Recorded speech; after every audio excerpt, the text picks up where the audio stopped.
அந்த இட்லி வெள்ளை வெளேர்னு இருக்கணும்னு நினைக்கிறதா நம்மளுடைய முட்டாள் புத்தி. யாரும் சொல்லலை. அன்றைய மரபு மருத்துவத்தில் எங்கேயும் வெள்ளை கலர் இட்லி, மல்லிகைப்பூ மாதிரி இட்லி அப்படின்னு எவனும் சொல்லலை.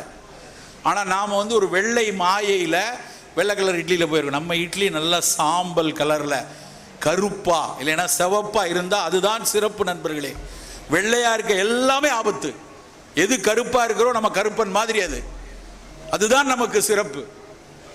கருப்பாக இருக்கக்கூடிய உளுந்து மேலே இருக்கிற கருப்பு தொழில ஆந்தோசைனின்ஸ் இருக்கு.